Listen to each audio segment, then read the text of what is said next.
তুমি তোমার জীবনের উদ্দেশ্যটাকে ফিক্স করো। ঠান্ডা মাথায় আজকে রাতের বেলা চিন্তা করবা আল্লাহ পাক তোমাকে কি জন্য দুনিয়ায় পাঠিয়েছেন। একটু চিন্তা করবা, 1 মিনিট একটু চিন্তা করবা যে তুমি পৃথিবীতে নাই, তুমি পৃথিবীতে নাই, তুমি মারা গেছো। চিন্তা করবা তুমি মারা গেছো।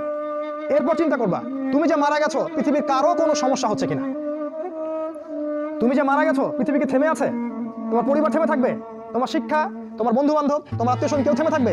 কেউ থেমে থাকবে না। তুমি পৃথিবীতে থাকো বা না থাকো, কারো কিছু আসে যাবে না। আল্লাহ পাক তোমাকে যে পৃথিবীতে রেখেছেন একটা সুযোগ খালি দিয়েছেন, এটা তুমি আল্লাহর দ্বীনের জন্য কিছু করতে পারো। এটাই আল্লাহ তোমার কাছে চান, আর কিচ্ছু চান না। আর কিচ্ছু আল্লাহ তোমার কাছে চান না। আল্লাহ চান তুমি একজন ভালো মানুষ হও, ভালো মুসলিম হও এবং দ্বীনের জন্য কিছু খেদমত করে পৃথিবী থেকে বিদায় নাও। এই দিন তুমি ছাড়াও বিজয়ী হবে ইনশাআল্লাহ। তুমি থাকো বা না থাকো, এই দিন কিন্তু বিজয়ী হবেই। হয় তোমাকে নিয়ে হবে অথবা তোমাকে ছাড়াই হবে। জীবনের উদ্দেশ্য ফিক্স করো। জীবনের উদ্দেশ্য একটাই, জান্নাত। জান্নাত পাওয়ার জন্য যা করা দরকার তাই করতে হবে। কোরআন হাদিস মেনে চলা থেকে শুরু করে আমল করা, আদব আখলাক সবকিছু এর মধ্যে চলে আসবে ইনশাআল্লাহ। আল্লাহ পাক তোমাকে পথ দেখাবেন। আগে তুমি জীবনের উদ্দেশ্য ফিক্স করো।